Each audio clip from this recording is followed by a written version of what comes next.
Pam Swigart, and I'm married to Gary Swigart.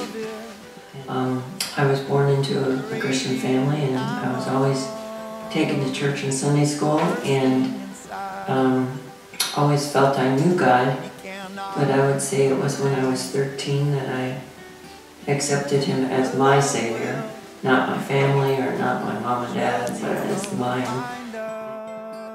Okay, I'm Gary Swigart, and I too was fortunate enough, I guess, or maybe unfortunate, depending on how you look at it, of being raised in a Christian family.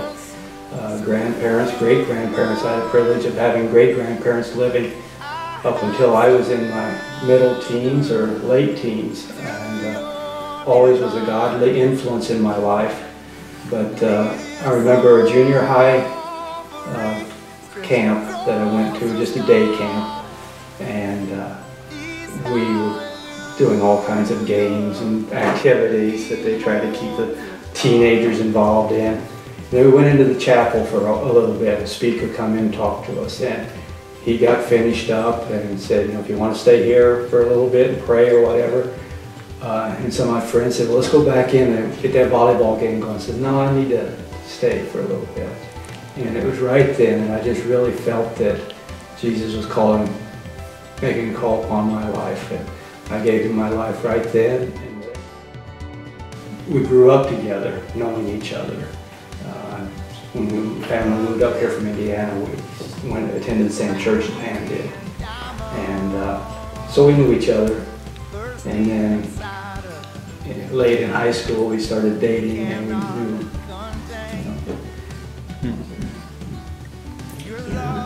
I know my dad asked me one time, what was I looking for in a husband? And I told him, he said, you'll never find anybody like that. I said, I already did. Gary and I always were involved with things through the church, but one of the best things we did when we were first married was we were challenged to do a daily Bible reading through the entire Bible in 1 year. And we did that. And every evening we would read through the daily allotment, and we took notes. We were very studious. We talked about what it meant to us, and it took us a year. We did. December 7th, we found out that I had a tumor in my right lung.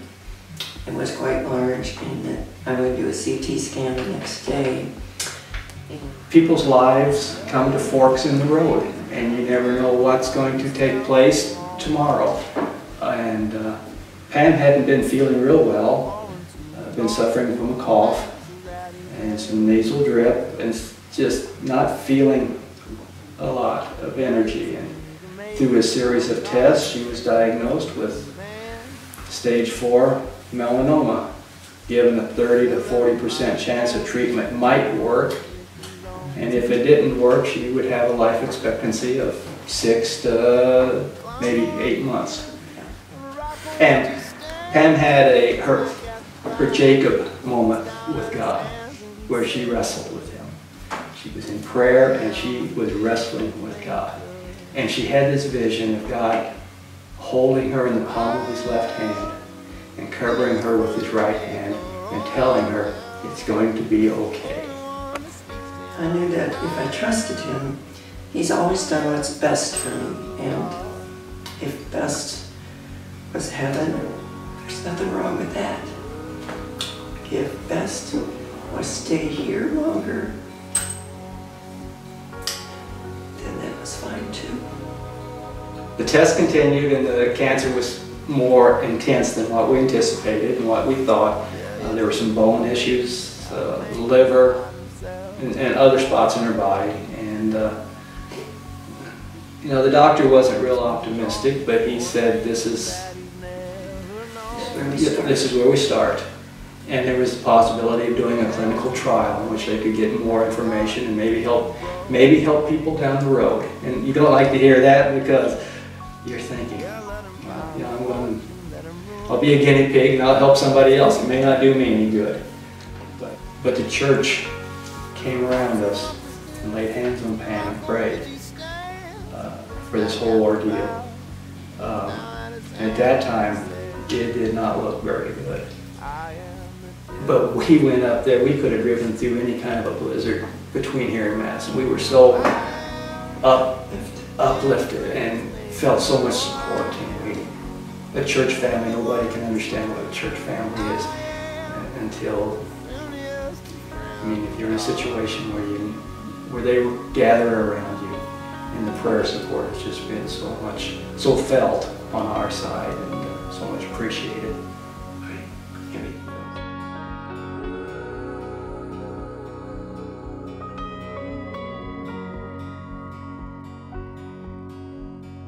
I am on the fence about nearly everything I've seen, and I have felt the fire get put out by too much gasoline. We're all strangers passing through a place. The doctor is very optimistic now, because he stated to us at the last meeting that when you have a positive response, it's usually a long-term positive response. And the response that Pam has had has been quicker and stronger than what even is normal. So thank God.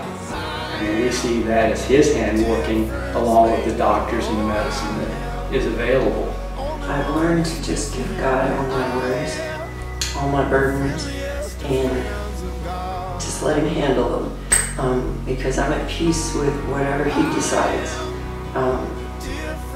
I honestly don't worry about anything anymore. I just give it to Him.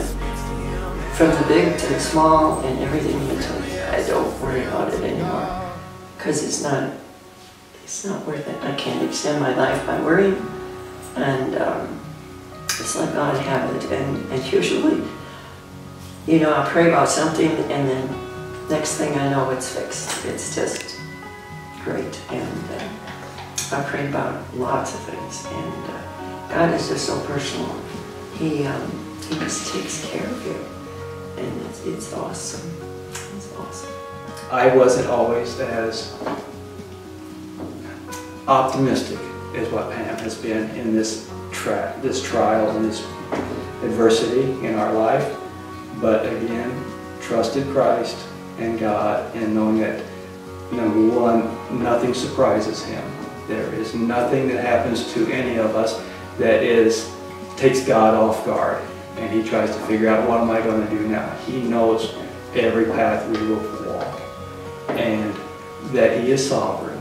It is in His will, and He will be with us no matter what the outcome. God is still with us.